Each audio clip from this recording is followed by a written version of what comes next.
खबरों की शुरुआत करेंगे, लेकिन उससे पहले सीधे रुख करेंगे दिल्ली का। भारतीय जनता पार्टी की प्रेस कॉन्फ्रेंस हो रही है, क्या कुछ कहा जा रहा है सुनवाते हैं आपको। वक्फ बोर्ड की जो जगह है जो कब्रिस्तान के लिए थी उस पर कब्जा कर लिया और फिर उसके बाद यही लोग लैंड जिहाद के नाम पर आम आदमी पार्टी की संरक्षण में डियर पार्क जो डीडीए का है उस पर कब्रिस्तान बनाने की कोशिश कर रहे हैं और इस कोशिश का समर्थन वहां के आम आदमी पार्टी के विधायक सोमनाथ भारती उसकी कोशिश कर रहे हैं। इसका ये ताज़ा तरीन उदाहरण है। ये देखिए, ये बोर्ड जो आप देख रहे हैं कदीमी मुस्लिम कब्रिस्तान हौज खास गांव, ये उस डियर पार्क की जगह पर लगा है जो डीडीए की जगह है डियर पार्क की।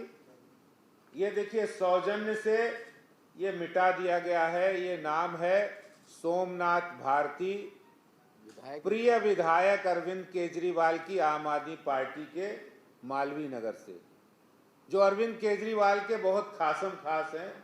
इनका काम है लैंड जिहादियों के द्वारा डीडीए की जगह, सरकारी जगह, हरा भरा स्थान, लोगों के खेलने कूदने की, वहां पर सैर करने की जगह पर कब्रिस्तान बनाने की साजिश लैंड जिहादियों के द्वारा, आम आदमी पार्टी के द्वारा, उनके विधायक के द्वारा की जा रही है। मैं आपको बताना चाहता हूं कि दिल्ली वक्फ बोर्ड, जिसने 4 अगस्त 2014 को दिल्ली सरकार के राजस्व विभाग को पत्र लिखा और उस पत्र में लिखा है कि डिमार्क। तो अब भारतीय जनता पार्टी की प्रेस कॉन्फ्रेंस, और सुबह आपको बता दें कि गौरव भाटिया ने भी प्रेस कॉन्फ्रेंस की थी। अब आदेश गुप्ता प्रेस कॉन्फ्रेंस कर रहे हैं। आप सरकार को घेरते हुए नजर आ रहे हैं। खबरों में बढ़ेंगे आगे। अब महाराष्ट्र के चंद्रपुर पहुंचे एमएनएस प्रमुख राज ठाकरे को मिलने बीजेपी के नेता पहुंचे और उनको एक अनोखा तिरंगा भेंट किया है। इस तिरंगे की खासियत यह है कि इसमें से प्रधानमंत्री नरेंद्र मोदी की आवाज आती है। पीएम मोदी द्वारा किया गया संबोधन सुनाई देता है। चंद्रपुर बीजेपी के बड़े नेता और कैबिनेट मंत्री सुधार मुनगंटीवार का होम टाउन है। मुनगंटीवार शहर में नहीं है, इसीलिए मुनगंटीवार ने बीजेपी नेताओं के हाथ से राज ठाकरे को गिफ्ट भेजा है।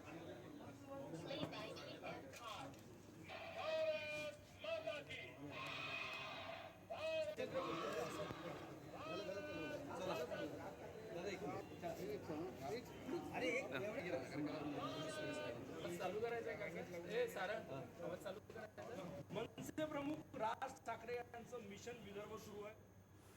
महाराष्ट्र के उप मुख्यमंत्री देवेंद्र फडणवीस 17 सितंबर को मराठवाड़ा मुक्ति संग्राम के दिन नांदेड़ आए थे और इसी दौरान फडणवीस को युवाओं के गुस्से का सामना करना पड़ा था। युवाओं का कहना है कि 2014 से प्रदेश में भर्ती नहीं हो रही है।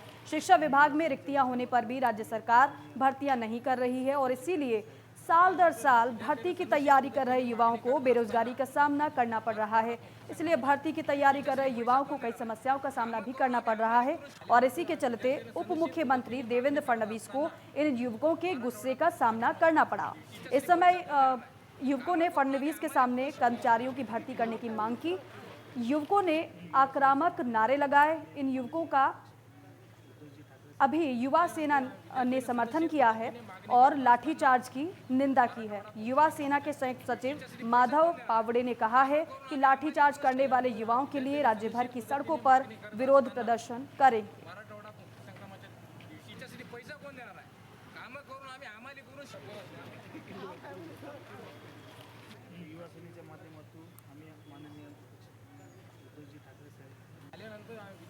नासिक जिले के कलवड़ में 18 सितंबर को मतदान हुए 22 ग्राम पंचायतों के चुनाव के नतीजे मतगणना के उपरांत घोषित कर दिए गए हैं, जिसमें 14 ग्राम पंचायत पर राष्ट्रवादी कांग्रेस और 8 ग्राम पंचायत पर मार्क्सवादी कम्युनिस्ट पार्टी ने जीत हासिल की है। बता दें कि कलवड़ तहसील के तहसीलदार कापसे की अगुवाई में सुबह वोटों की गिनती शुरू हुई। दोपहर के समय लगभग सभी परिणाम घोषित किए गए। मतगणना के दौरान कोई गड़बड़ी ना हो, इसीलिए पुलिस ने बड़ी संख्या में पुलिस बल तैनात किया था।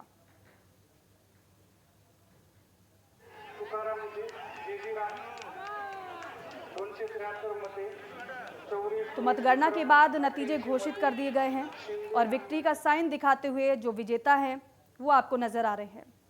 8 पर मार्क्सवादी कम्युनिस्ट पार्टी की जीत हुई है। कुल मिलाकर 22 ग्राम पंचायतों के चुनाव संपन्न हो गए हैं। मतगणना के बाद नतीजे घोषित और ये विक्ट्री का साइन दिखाते हुए जीते हुए प्रत्याशी के समर्थन। अमरावती जिले के चांदूर बाजार तहसील में आसे गांव तथा तलेगांव मोहना इन 2 मंडलों के किसान बड़ी संख्या में तहसील कार्यालय पर पहुंचे, जिसमें तहसीलदार धीरज स्थूल से चर्चा कर इन 2 मंडलों के किसानों को नुकसान मुआवजे की सूची में तत्काल डालने की मांग की गई है। आने वाले 15 दिनों में इन मंडलों के किसान के नाम मुआवजा सूची में नहीं डाले गए हैं तो आने वाले समय में आत्मघाती आंदोलन किया जाएगा, चेतावनी ये दी गई है। ये चेतावनी लोक विकास संगठन के गोपाल भालेराव ने दी है और इसी बीच बड़ी संख्या में 2 मंडलों के किसान मौजूद रहे।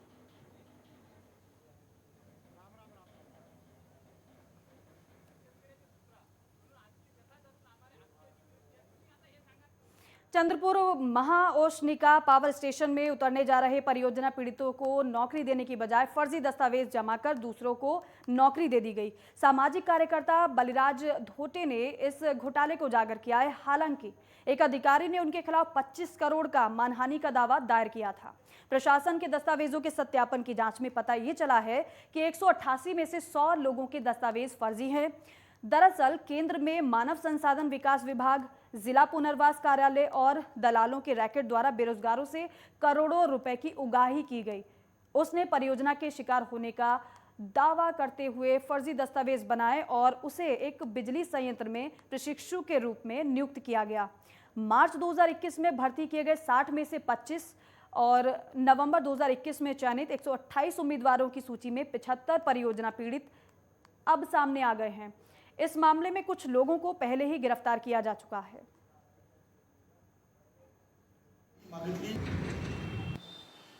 साथियों, चंद्रपुर में एशिया का सबसे बड़ा थर्मल पावर स्टेशन है। CSTPS Chandrapur thermal power station से नाम से जाना जाता है और यहाँ पर प्रकल्पग्रस्त लोगों को जिनकी ज़मीनें गई है प्रकल्प के लिए, ऐसे 52 गांव के लोग हैं, तो ओरिजिनल प्रकल्पग्रस्तों को अभी भी बहुत लोगों को नौकरी नहीं मिली है, मगर उनके नाम से बोगस कागजात तैयार करके नौकरी हथियाने का प्रयास हुआ है। केंद्रीय स्वास्थ्य और परिवार कल्याण राज्य मंत्री डॉक्टर भारती पवार ने नासिक के निम गांव में प्राथमिक स्वास्थ्य केंद्र और चिकित्सा कर्मियों के निवास स्थान का लोकार्पण किया है और इस समारोह में महाराष्ट्र के लोक स्वास्थ्य एवं परिवार कल्याण मंत्री डॉक्टर तानाजी सावंत वर्चुअली जुड़े। साथ ही साथ स्थानीय विधायक सुहास कांदे, नीम गांव की सरपंच सरला जगताप, स्वास्थ्य उप निदेशक डॉक्टर रघुनाथ भोए, जिला सर्जन डॉक्टर अशोक थोरात, जिला स्वास्थ्य अधिकारी कपिल अहेर समेत कई अधिकारी मौजूद रहे।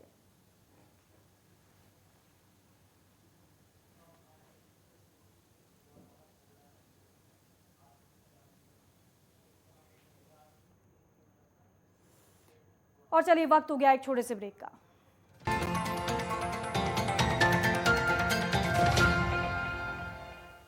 और ब्रेक के बाद खबर बुल्ढाना जिले से है, जहां लगातार मूसलाधार बारिश हो रही है, जिसके चलते खेतों में बाढ़ का पानी आने से फसलें पूरी तरीके से बर्बाद हो गई हैं, जिससे कि किसानों का लाखों रुपए का नुकसान होता हुआ नजर आ रहा है। तस्वीर भी आप देख रहे हैं, फसल जो लहलहाती हुई नजर आती है पूरी तरीके से बर्बाद हो गई है। और जिले के साखर खेड़ा परिसर में मूसलाधार बारिश से नदी नाले उफान पर हैं, जिसका असर कल्याणा के परिसर में देखने को मिला है, क्योंकि लगातार बारिश होने से भोगावती नदी खतरे के निशान से ऊपर बह रही थी, तो कोराडी डैम भी ओवरफ्लो हो गया है, जिससे नदी में बाढ़ आ गई है। नदी का पानी बाहर आता हुआ और खेतों में नजर आ रहा है, जिसके चलते सोयाबीन, तूर और कपास की फसलों को काफी नुकसान हुआ है। किसानों ने सरकार से मदद की अपील की है।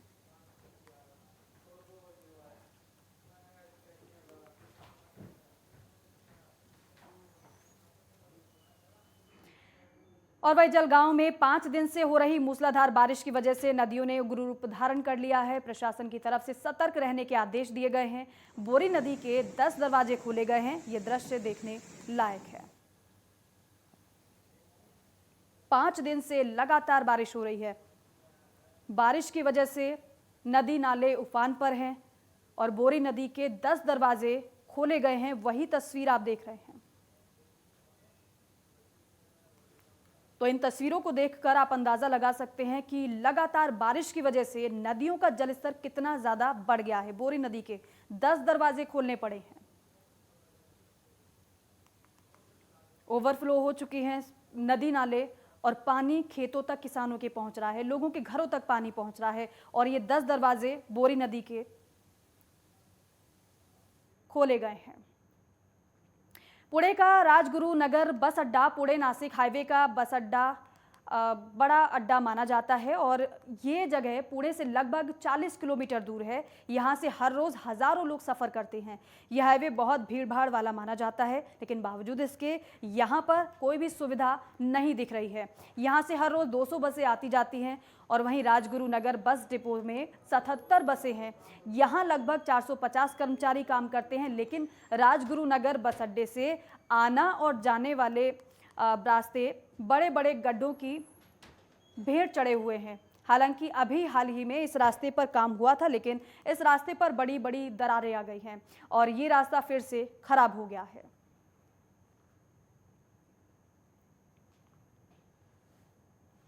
तो कदम कदम पर गड्ढे ही गड्ढे नजर आ रहे हैं और परेशानी तो तब ज़्यादा बढ़ जाती है जब बारिश होती है, क्योंकि इन्हीं गड्ढों में पानी भर जाता है। और बीड़ के परली कस्बे से चांदपुर होते हुए देवी डोंगर तुकाई मंदिर जाने वाली सड़क की हालत बहुत खराब है और वहीं स्थानीय लोगों ने लोक निर्माण विभाग से इस सड़क के रुके हुए काम को पूरा करने का अनुरोध किया है। नवरात्रों को देखते हुए भी इस काम को जल्द पूरा करने का अनुरोध किया गया है।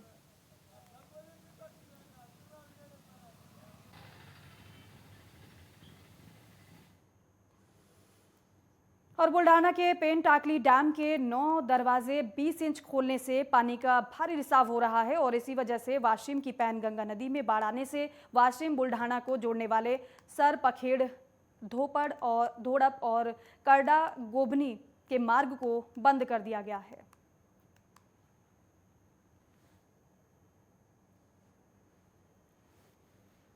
तो हाल तो बेहाल नजर आ रहे हैं। बाढ़ के चलते रास्ता बंद किया गया है, जिससे पानी के रिसाव को कुछ हद तक तो रोका जाए।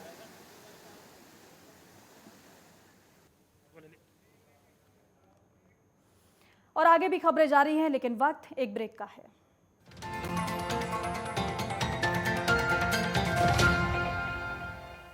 ब्रेक के बाद स्वागत है आप सभी का। अमरावती में 15 सितंबर को हुए हत्याकांड मामले में लोनी पुलिस को बड़ी सफलता हाथ लगी है और पुलिस ने इस मामले का खुलासा करते हुए 2 लोगों को हिरासत में ले लिया है।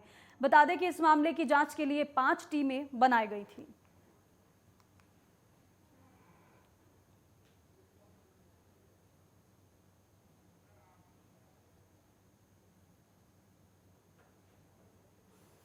और वहीं जालना में अपराध शाखा पुलिस की ओर से 48,27,600 रुपए मूल्य के गुटखे के साथ एक वाहन को पकड़ा गया है। जब्त वाहन की कुल कीमत 76 लाख से ज्यादा बताई जा रही है। दरअसल मुखबिर की सूचना पर इस कार्रवाई को अंजाम दिया गया है। सूचना ये थी कि एक कंटेनर देवल गांव राजा रोड से बीड की ओर जा रहा था, जिसमें गुटखा और पान मसाला भरा हुआ था। वाहन चालक के खिलाफ केस दर्ज कर लिया गया है।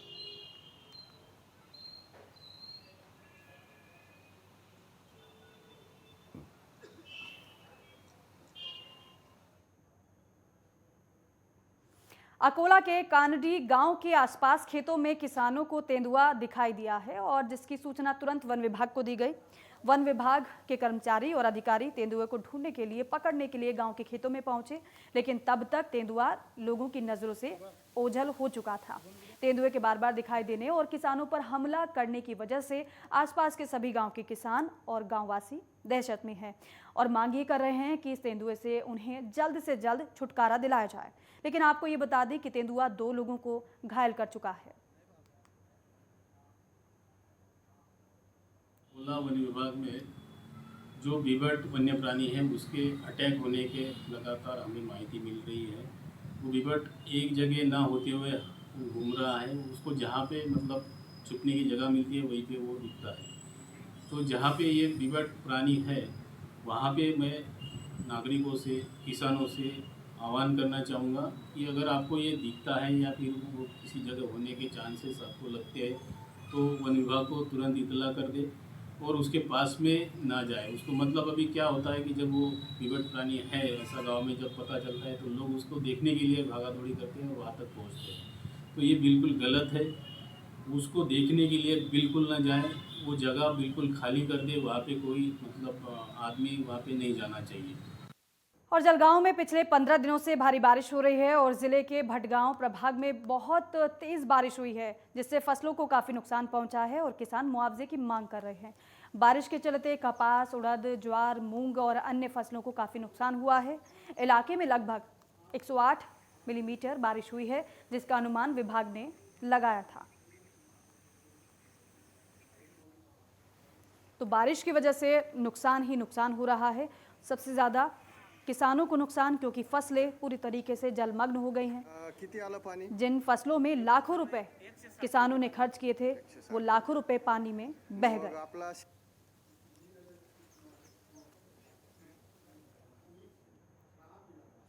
अमरावती वलगांव स्टेट हाईवे पर बड़ी संख्या में गड्ढे होने की वजह से सड़क पर वाहन के फिसलने से छोटे मोटे हादसों की घटनाएं भी बढ़ गई हैं।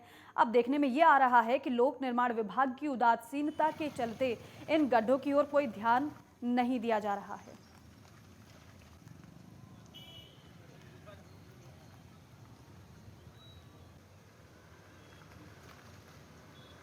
तो सड़क के बीचों बीच आप देख रहे हैं गड्ढे हो गए हैं और कई बार यही गड्ढे दुर्घटना की वजह भी बनते हैं, लेकिन अनदेखी इसकी की जा रही है और इसी की शिकायत लोग कर रहे हैं। और देखिए, भारी बारिश की वजह से सरकार से मिलने वाली मदद से वंचित किसानों ने आज हिंगोली जिले के अखाड़ा बालापुर में राष्ट्रीय राजमार्ग पर रास्ता रोको आंदोलन किया। इस साल हुई भारी बारिश की वजह से किसानों की फसलों को काफ़ी नुकसान हुआ है, जिसके चलते किसानों ने सरकार ने किसानों को अनुदान के रूप में आर्थिक मदद घोषित की, लेकिन कलमनुरी विधानसभा क्षेत्र में अनेक गांवों से के किसान जो है वो मदद से वंचित रह गए हैं। तो ये जो भीड़ आप देख रहे हैं, दरअसल ये भीड़ इसीलिए है क्योंकि जिन किसानों की फसलें बर्बाद हुई थी, सरकार की तरफ से जो अनुदान राशि दी गई, जो मदद दी गई, आर्थिक मदद, दरअसल वो मदद इन किसानों तक नहीं पहुंची है और इसीलिए ये लोग शिकायत कर रहे हैं कि हम सरकार की मदद से वंचित रह गए हैं, हमें भी मदद मुहैया कराई जाए। बड़ी संख्या में इकट्ठा हुए किसान अपनी मांगों को मनवाते हुए नजर आए।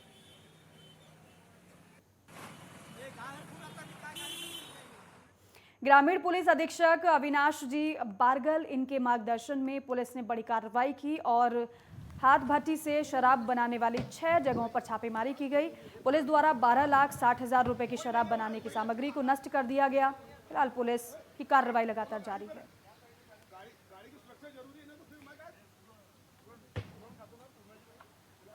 तो शराब माफियाओं पर पुलिस ने कार्रवाई की है। बड़ी संख्या में, बड़ी मात्रा में शराब को नष्ट किया गया है। लहन दरअसल ये नष्ट किया जा रहा है जिससे शराब बनती है। पुलिस ने छापेमारी की और छापेमारी के बाद इस कार्रवाई को अंजाम दिया। आप देख रहे हैं शराब बनाने का काम बहुत तेजी से यहाँ पर किया जा रहा था। भनक पुलिस को लगी, पुलिस पहुंची और शराब बनाने की सामग्री को ही नष्ट कर दिया। एक बड़ी कार्रवाई इसे कहा जा रहा है।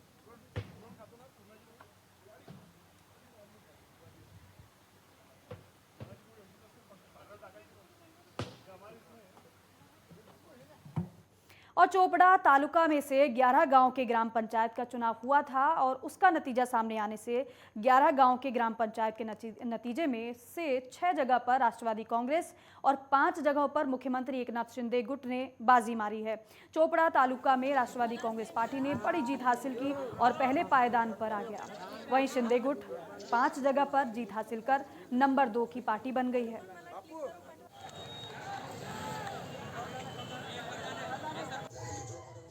और इन खबरों के साथ ही फिलहाल इस बुलेटिन में बस इतना ही। जय हिंद।